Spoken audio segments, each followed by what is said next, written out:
So perhaps it is the context in which words are spoken that give them the power or meaning. I love you, dog!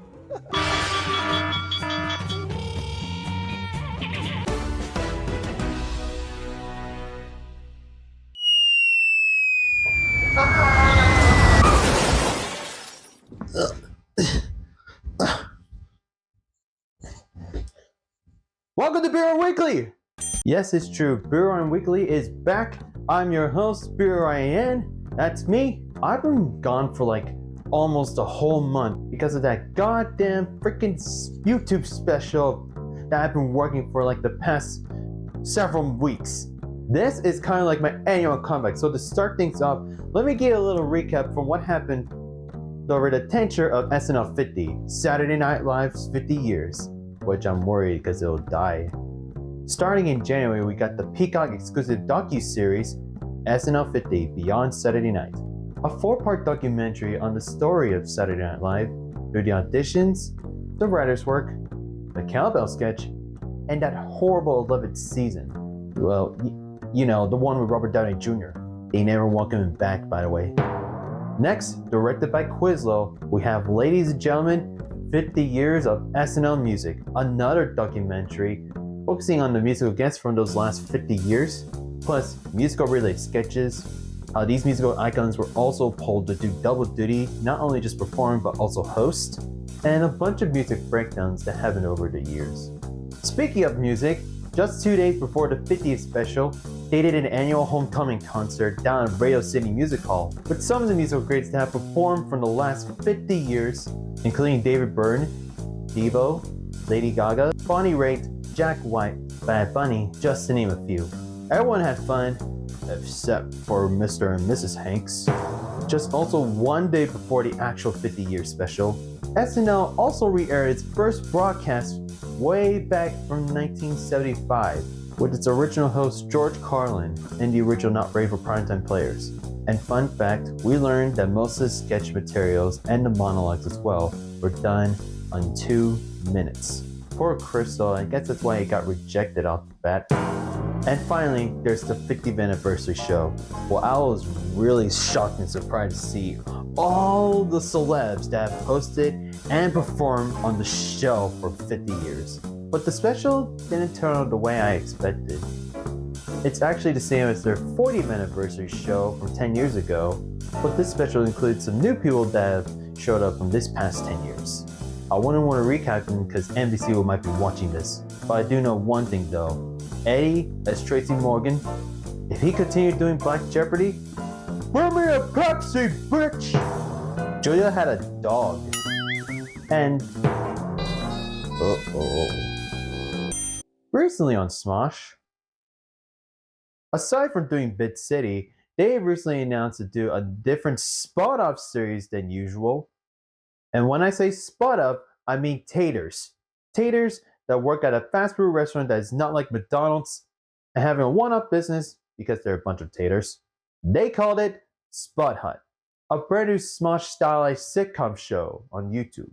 Of course it's on Smosh Main, goddammit! This show talks about a local Spud fast food business that was recently about to shut down out of business after the death of their old founder, Carmi. Here is the closure of what you're seeing. The biopsy lady sleeping with Carmi? Damn. Yes, my name is Tatum, but people call me Tater because I work at the Spud Hut. You want me to look like over here, or? I think this is really inappropriate. Yeah, this is really. He just died. We're trying to honor the dead here. So am I. I honored him. Yes, my name is Tatum. People call me Tater because I work at a Spud Hut. And we just suck very badly because we were facing competition with that other fast food restaurant place that serves those more delightful Spud-looking sticks that are more greasy and oily than how do you say our Spud? Just because they serve those more greasy sticks doesn't mean we serve Happy Meals either. As long as we don't have an official team mascot named Ronald the Clone. No Jan Sports anywhere. What do you want, Mikey? You gotta buy a Spud or you gotta get out. I'm not gonna buy a Spud! Jerry, need your help. Something is wrong in this mall. all right? And we need to figure out what's going on. Dude, just get out. You're going out of business, okay? It shows all over your face. Don't drag us down You're with gonna you. go out of business too, all right? First it's the yams, then it's the Spuds. No, we're applying for 100 grand. You're applying for 100 grand. Yeah. You can just apply for money? It's Where? The Potato State Fair. Hey, customer, you're not Ben Affleck. Besides, where's your wife J-Lo? You ain't no serving Dunkin' Donuts here. This is Spud Hut. Besides, where's your giant can of love when you need it? By the way, this is true. This is another spot-off series that Smosh is recently doing. Since Smosh has done BitSave for like 10 episodes for each season, we'll just figure out how much episodes this spot-off show will have. As long as I'm still worried about the old Anthony Ian content. No! It's happened again! Dual Lingo has faked his death recently! Earlier on social media, I did a post where I mentioned the rebirth of this freaking Green Owl man, and this is what I came up with. I took over a year off and cut you bitches some slack.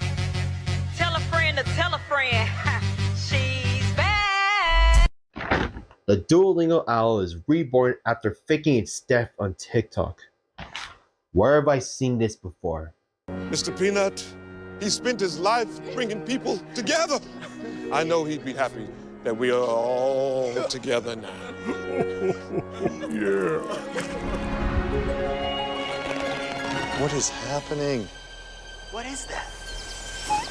Is that a baby nut?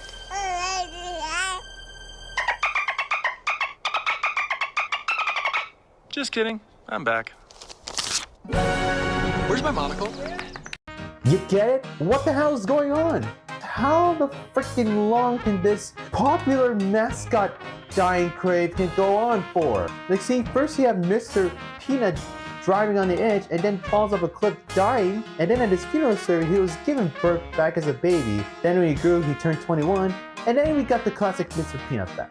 Now this year you got Duolingo's death after he got hit by a car and was transported to the internet heaven and was recently rebirthed by faking his own death. Wonder what the all that means. Oh wait, I know one thing. He missed out the Super Bowl. Well, I wonder who could be next. Mr. Clean? Kool-Aid? Pillsbury Doughboy? Ronald McDonald? Oh wait, I think he's already dead already. Or how about Barney the motherfucking dinosaur? Yeah, that's what I thought. We'll just figure out what happens in Super Bowl 60 next year. So what's up, guys? I spent like all the money for the commercial on these new teeth. So What the hell again, I had is to this shoot it on doing the here? iPhone. This is my comeback show! Get the out of here!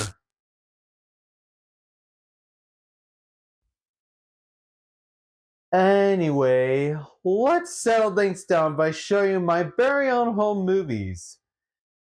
I haven't done this for so long, so I think it's about time. This week, I'm showing you my home movies from my kid days.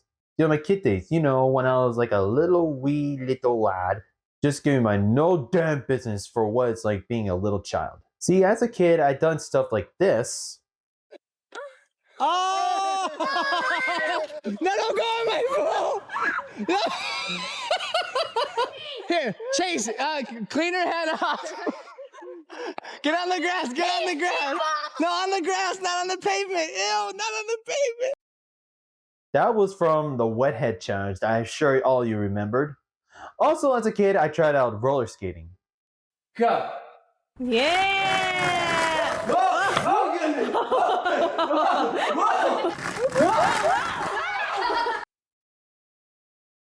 Well, all summer long, back in my old house, we used to own our very own swimming pool that includes a dive board, and all of us would just gather around that pool, just one big happy family having a nice wet breeze.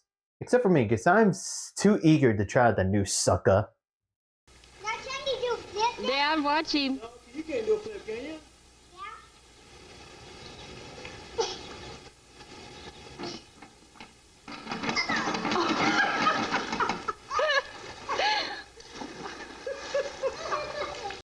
But most of all, I'm just too eager to discover what's new in the backyard.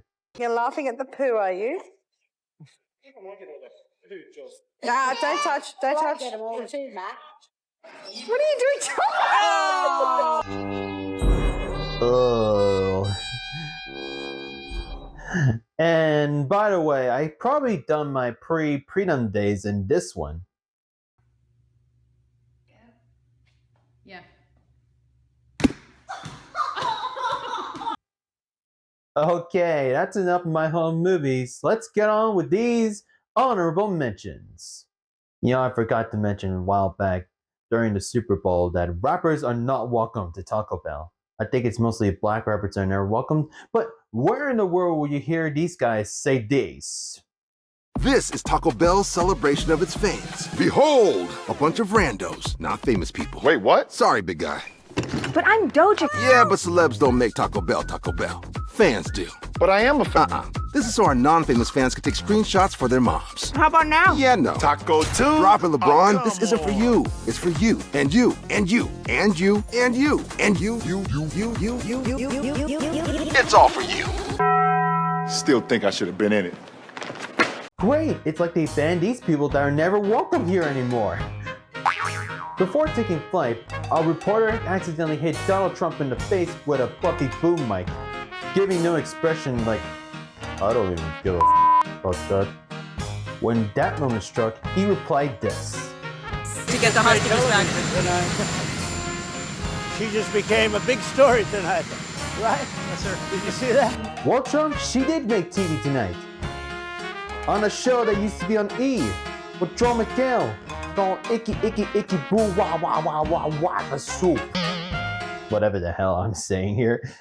Please note that the reporter holding the mic close to Trump's mouth was actually a female. Well, thank goodness, because if it was a male, we would have had... By the way... This is God. I think I see you have some kind of mic issue, female. You just almost bonked the president in his mouth with that fluffy little boom mic toe of yours. Please note that you're not doing this as Sarah Jessica Parker on Dancing with the Stars, please. Just as long as you smear peanut butter all over it. Thank you. Comedian Kathy Griffin, aka the Donald Trump massacre that just got fired, decided to kick off her YouTube roots by doing her own mini web show on her own YouTube channel. The first topic, how she got fired for being the Trump massacre. Last week was the release of the live-action remake of the Disney classic Snow White. A huge tsunami of fans dressed as Snow White lined up at the premiere in Hollywood, waiting to catch a glimpse of Rachel Zegler and Gal Gadot. Well, Disneyland, there's your competition. Dave & Buster's has added some new games to their arcade complex, which includes the brand new human arcade operator. You get to beat a crane and pick up the prizes you want. PA doesn't involve squishmallows. But Dave & Buster's? There's only one problem though.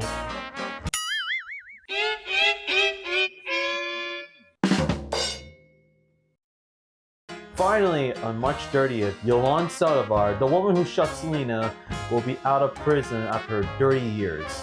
Once that old woman's free and eligible for parole, she'll be making a hard decision whether or not to start a fan club supporting these nasty victims like her. Oh my gosh, guys. Thank you for watching this week's episode of B.R.Y.A.N Weekly. Great to be back. So if you want to see the exhaustion I was talking about earlier, click the info button above. There are some brand new videos that I recently put out on my socials down in the description below. Check them out. And remember to subscribe to my channel and click that bell so you always get notified whenever new videos come out from me. And until next time, like Weird Al always says, keep your feet off the ground, keep your hand in the stars, keep your hands out of your pants, that's disgusting. I'll see you guys next Friday. Peace. Next week, rejected cartoon.